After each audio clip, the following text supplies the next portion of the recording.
Fala pessoal, sejam muito bem-vindos. Esse aqui é o programa Dinheiro na Mesa, o programa semanal em que eu, Thiago Weber, e o meu colega aqui, o João, a gente responde as principais perguntas que vocês fazem pra gente nas nossas redes sociais e também aqui no YouTube e por e-mail.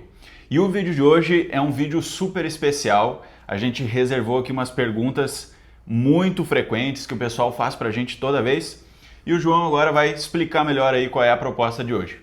É isso, pessoal. Então já aproveita e me segue no Instagram, João V. de Paula, e o nosso canal Dinheiro na Mesa no Instagram e também no YouTube. Já deixa os comentários, curte, compartilha com os amigos, porque isso é importante para a gente ter conteúdo, perguntas para os próximos vídeos, tá? Esse vídeo ele é um pouco diferente do que a gente tem feito geralmente, porque a gente não vai pegar perguntas do YouTube nem do Instagram, mas sim perguntas frequentes que a gente recebe no nosso dia a dia. Porque eu e o Thiagão aqui somos consultores há mais de 6 anos, e durante todo esse tempo, milhares de clientes aqui passaram nos nossos contatos e as perguntas são muito frequentes, né? Quase sempre são as mesmas, inclusive. Então, nós vamos fazer esse vídeo focado nessas perguntas e já dando um spoiler, tá? Vão ser 2 vídeos, vão ser a parte 1 hoje e a parte 2 na semana que vem no nosso canal do YouTube, tá? Agora vão ser 2 perguntas, que vão ser bem longas, né? Perguntas muito profundas. E já dou spoiler que no próximo vídeo vão ser 3 perguntas muito mais focado aqui na parte de investimentos, então. Maravilha, feita essa introdução aí agora pelo João. Então vamos começar, né? Vamos ver quais são essas perguntas, a gente vai responder aqui de forma bem completa. Vamos lá, João, manda aí a primeira pergunta super frequente que a gente recebe no início de trabalho aí da consultoria. Então, bora lá. A pergunta primeira aqui no nosso vídeo de hoje é: com o valor que eu tenho, ainda faz sentido deixar o dinheiro apenas no banco? Olha, cara, essa pergunta aí, ela aparece todas as vezes, eu acho, né? Todas as vezes que a gente começa um trabalho de consultoria, porque via de regra, o investidor que nos conhece, né, que começa a investir aqui com a gente, ele é um cara que juntou dinheiro ao longo da vida, muitas vezes deixou tudo lá no banco de qualquer jeito, né, do jeito que o gerente recomendava, ou colocava tudo na poupança mesmo. Alguns casos a gente pega investidores que já tinham uma carteira em corretoras, mas esses casos eles são mais raros, né? De investidores que já deram esse passo. Normalmente a gente pega aí o investidor que está saindo do banco e indo para uma corretora, para uma modalidade de investimentos diferente, né? E aí essa pergunta, ela sempre surge porque o cara acha que, com esse valor talvez não faça sentido eu começar a investir ainda, talvez precise ter mais, né? Às vezes a gente cria essa associação de que investir é só para grandes patrimônios, né? Então, respondendo objetivamente a pergunta, eu acho que não, tá? Nunca faz sentido tu botar isso na tua cabeça, de que, olha, o dinheiro que eu tenho é pouco, ainda dá para deixar lá na poupança de qualquer jeito, né? Porque mesmo com pouco dinheiro, dá para fazer muita coisa diferente. E principalmente, criar o hábito, criar a sinopse no cérebro correta, sabe? De que, o mercado financeiro ele é cheio de opções e a gente pode explorar cada uma delas. Nas corretoras, por exemplo, dá para fazer CDB com R$1.000, dá para investir em fundos com R$100, comprar uma ação de uma empresa por R$30 muitas vezes. Então não é o valor que vai limitar as possibilidades de investimento que você vai ter, né? E eu acho importante começar já com pouco, mesmo que não pareça ser ainda grande coisa, para você já ir criando esse hábito, já ir tendo essa familiaridade ali com os produtos que a gente encontra aí nas casas de investimento e que eles são acessíveis para todo mundo e que são muito sofisticados também. Aqui eu e o Thiago, aqui a gente sempre trabalhou, nunca trabalhamos em banco, na verdade. Então a gente sempre já teve a opção de atuar diretamente em corretoras. Agora a gente pode atender em qualquer instituição financeira, inclusive bancos, mas antes era só numa corretora. E aí vale a pena aqui dizer a média, né, da linha do tempo do investidor no Brasil, a linha do tempo do investidor médio. Via de regra, sempre vai começar no banco, né? Ou até antes guardar dinheiro no colchão, mas vamos avançar aqui para a parte do sistema financeiro, né? Começa lá no banco, guardando dinheiro geralmente na poupança, na conta corrente, depois vai para a poupança. E aí chega um ponto em que o dinheiro fica sem opção, seja porque é um montante maior ou porque as ofertas do banco não são suficientes. E aí geralmente ele procura uma corretora. E aí numa corretora ele vai ter um acesso muito maior de produtos. E aí depois disso, né, geralmente na corretora já chega ali no fim da vida, entre aspas, aí dessa etapa, porque vai ter um acesso pleno, né? Aqui é muito mais aí da forma de atendimento que pode ter uma evolução aqui, né? Mas, ô João, já explica para o pessoal o que é uma corretora. Já ia falar sobre isso esse aqui, ponto tá? É muito importante. Porque isso é muito importante. Porque, vamos lá, existem duas formas de investir, de grosso modo, né? Duas instituições. Primeiro é um banco e o segundo é uma corretora, tá? O banco, ele tem basicamente produtos, via de regra, do próprio banco. Então, se a gente for lá no Itaú, no Santander, no Bradesco, vai ter os produtos do próprio banco. Fundos do próprio banco, geridos pela gestora do próprio banco, CDBs do próprio banco, a poupança e assim por diante. Já uma corretora não vai ter produtos do próprio banco. Você vai ter uma gama muito maior de produtos. Ju, mas como assim? O Itaú, por exemplo, ele pode ter a própria corretora, inclusive ele tem, que é um sistema diferente do banco. Tem que abrir uma outra conta, né? Fazer um outro cadastro. O Bradesco é a mesma coisa, Santander é a mesma coisa, e assim por diante. E aí tem as corretoras mais conhecidas, BTG, XP, que não são de bancos, né? São independentes. No banco, você vai ser como se fosse no supermercado e fosse ter os produtos ali do próprio supermercado. O arroz do supermercado, feijão do supermercado, carne do próprio supermercado. Acaba sendo uma opção menor. Quando vai para uma corretora, é como se fosse no supermercado que a gente encontra, né, na vida real, que vão ter produtos das mais diversas marcas, não só daquele próprio supermercado. Então, te traz uma gama de produtos muito maior. Do nosso lado da mesa, de quem aloca o dinheiro, de quem faz o planejamento financeiro, isso muda o jogo, porque a gente tem muito mais opção para montar aquele portfólio. Não fica restrito somente a meia dúzia de produtos. Isso que o João está falando na prática é o seguinte, na corretora, a gente vai encontrar, por exemplo, né, fundos de investimento que são gerenciados por uma gestora que não tem nada a ver com a conversa. A gente está trabalhando na corretora XP e está investindo num fundo da SPX, ou no fundo da JGP, no fundo da ARX. Então é outra empresa, né? São duas entidades separadas. O banco hoje em dia ele já está muito mais competitivo, né? Ele viu esse surgimento das corretoras, então ele trabalhou para competir, né, com as corretoras nesse aspecto. Mas via de regra na corretora é onde a gente encontra todo esse acesso aos diversos produtos do mercado financeiro. A analogia que eu gosto de fazer nas minhas reuniões é assim, o banco é como a gente está andando pela rua, assim, digamos num bairro que ele é mais comercial, e aí você entra numa loja, né? Aí, pô, cheguei lá, não tem a roupa que eu queria. Aí o que você tem que fazer? Você tem que sair daquela loja, você tem que procurar outra loja, porque naquela loja ali só tinha as opções da loja e não tinha a que você precisava, né? Aí na corretora é como a gente ir num shopping. Aí no shopping você entra numa loja, pô, nessa loja não tinha o que eu queria. Mas aí você só anda pelo corredor e entra noutra loja. E aí lá na outra loja você encontra aquilo que você precisava. Então a corretora é como se fosse o shopping, que ela tem diversas lojas ali de diferentes marcas e com várias opções, né? E aí com certeza a gente vai encontrar aquela que faz mais sentido para você dentro ali das opções mais amplas que a gente tem no mercado financeiro como um todo.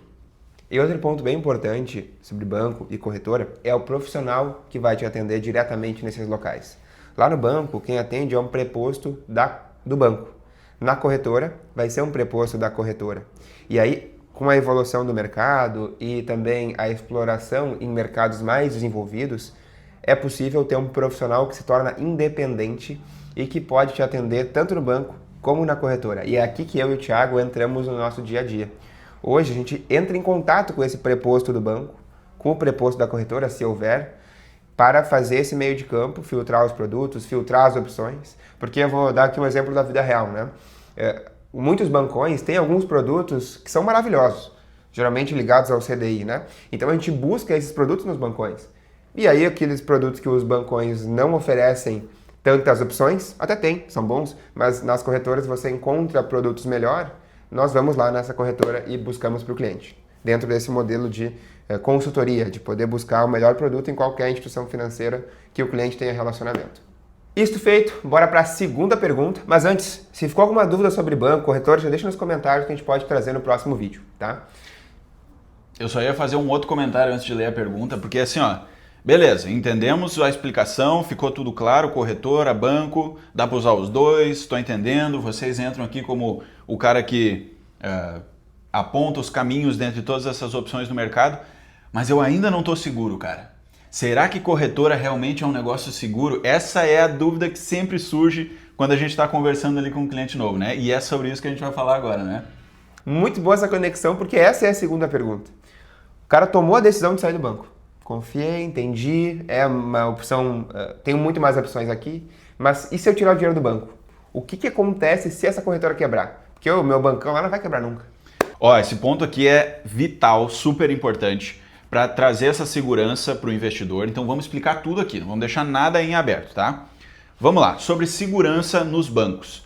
A gente tem essa cultura, né, de associar o banco a uma coisa centenária, milenar, negócio inquebrável, e que realmente é assim, né? Os bancos grandes aí, eles estão no Brasil há centenas de anos e a gente não imagina um cenário em que o Brasil não vai ter um Itaú, um Banco do Brasil, uma Caixa, né? Então essa visão de segurança, ela realmente faz bastante sentido.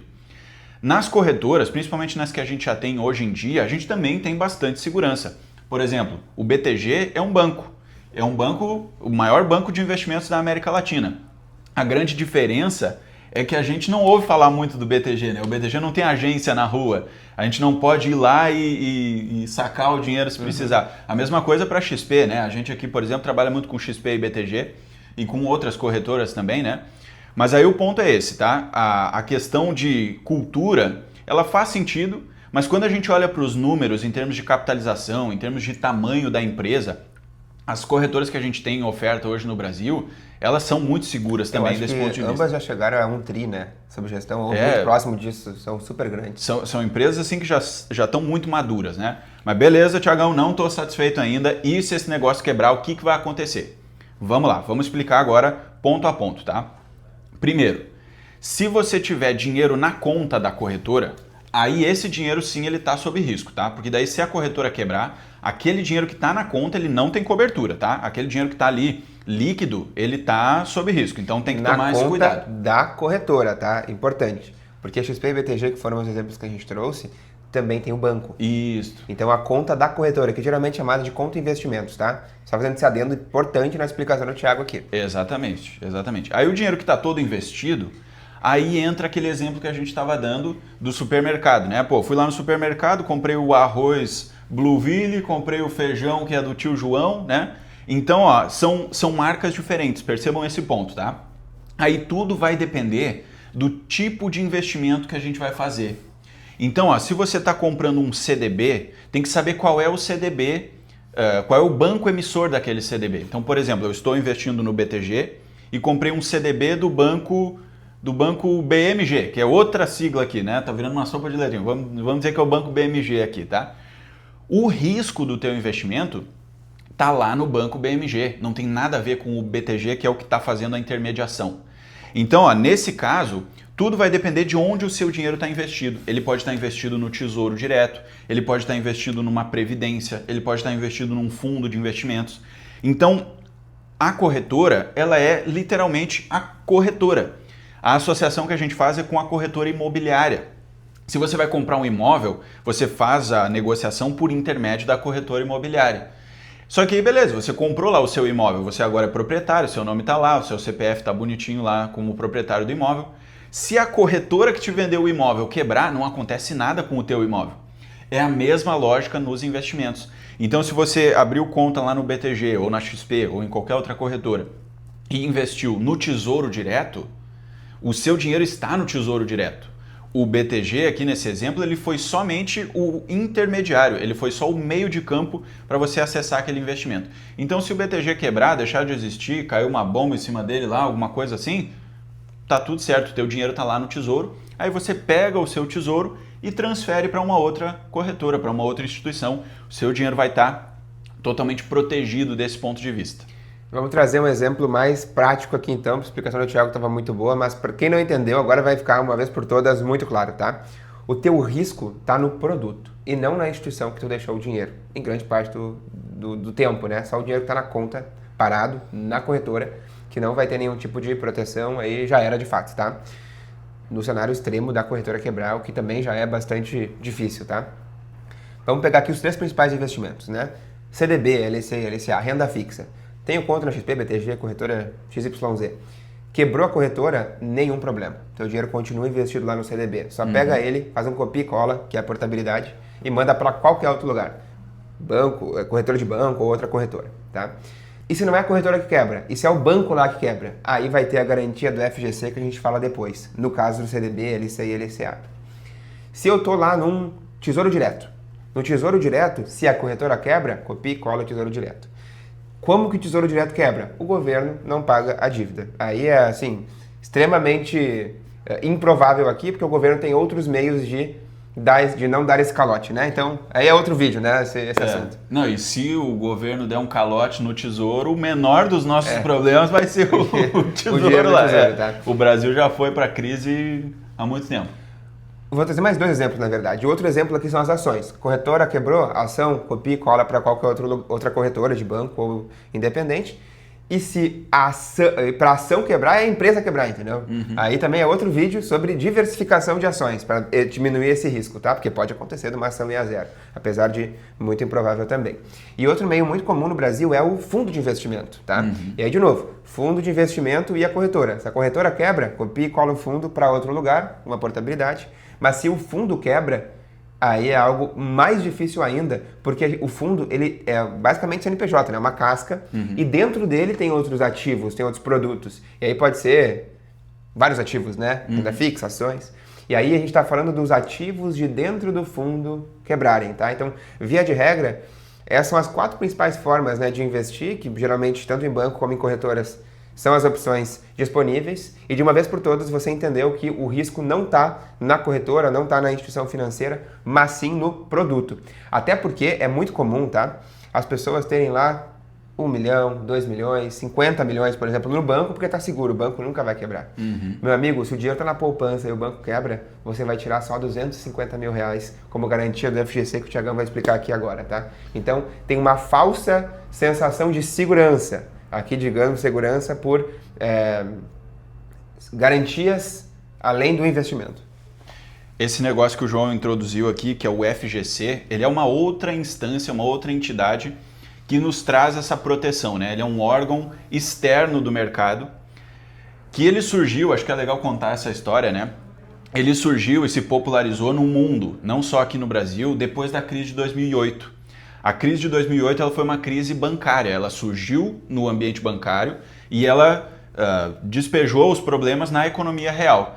E aí lá nos Estados Unidos, que foi onde nasceu todo o problema da crise, eles criaram um órgão que ele é como se fosse um seguro que todos os bancos, né, todo mundo que é parte do sistema financeiro, ele contribui para esse fundo, né? Por isso que o nome é Fundo Garantidor de Crédito. Então o Itaú, a Caixa, a própria XP, o BTG, todos eles fazem um pagamento periódico para esse fundo, uma contribuição, e ele vira um bolo enorme de dinheiro. É uma quantidade absurda de dinheiro reservada, guardadinha, bonitinha, que serve para proteger o sistema bancário. Então, se qualquer banco no meio do caminho tiver algum problema, esse fundo já está pronto, já está reservado, para que ele socorra esse banco e não vire um efeito cascata. Porque hoje em dia, né, com os negócios totalmente interligados, quando um banco quebra, isso aí pode gerar esse efeito cascata para toda a economia e para outros bancos também. Então, esse fundo ele já está disponível para socorrer esse banco e não gerar esse efeito cascata que eu estava explicando. E na prática, como é que funciona? Sempre que a gente investe em renda fixa, isso aí muita gente já me ouviu falando lá no meu canal do YouTube, já expliquei várias vezes, mas vou ser bem breve nesse ponto. A gente só pode fazer um investimento para 3 órgãos diferentes, porque renda fixa na prática é uma dívida. É o investidor emprestando dinheiro para alguém. Ele está com dinheiro sobrando, ele vai emprestar para alguém. Quem são esses 3 agentes? Só pode ser o governo, que é o que o João estava falando antes do Tesouro Direto. Então, quando a gente empresta para o Tesouro Direto, a gente está emprestando para o governo. Esse é o primeiro cara que pode pegar o nosso dinheiro emprestado. O segundo são os bancos. E aí os bancos eles só podem fazer essa aquisição da dívida com a gente através do CDB, que é o Certificado de Depósito Bancário, ou das LCIs, LCAs e as outras letrinhas lá que também são disponíveis, tá? Mas que no fim do dia são muito parecidas desse ponto de vista. E o terceiro cara são as empresas. A gente pode emprestar também para as empresas, mas não vamos falar disso agora. Esse aí seria um outro tema para a gente conversar. Então, ó, aqui nos CDBs, tá? Que são a gente emprestando dinheiro para os bancos. A gente vai fazer um depósito a prazo, esse que é o termo técnico que a gente utiliza, e aí lá é como se fosse um contrato. Então o que vai ter nesse contrato? A rentabilidade, ou seja, quanto de juros que o banco vai me pagar, e o prazo que eu deixei o dinheiro aplicado lá. Então pode ser 6 meses, 1 ano, 2 anos, a gente quem escolhe. Qual vai ser o cenário que o banco não vai conseguir pagar a gente de volta? É o banco quebrar. Então, se no meio do caminho o banco quebrou, o FGC vai entrar socorrendo. E aí você, investidor, não vai ficar desamparado. Você vai ter até R$250 mil garantidos por instituição financeira e por CPF. Então, se você tiver 2 CDBs iguais, passou do valor de 250 mil, é só 250 mil que está garantido. Não é o valor total que está garantido, tá? Tem que ficar muito atento a isso. Isso aí é parte da gestão dos investimentos em renda fixa. Tem que sempre cuidar para nunca passar da cobertura do fundo garantidor de crédito, para você ter total segurança de que o seu dinheiro vai estar protegido mesmo num caso de quebra aí de algum banco. Boa, então é isso.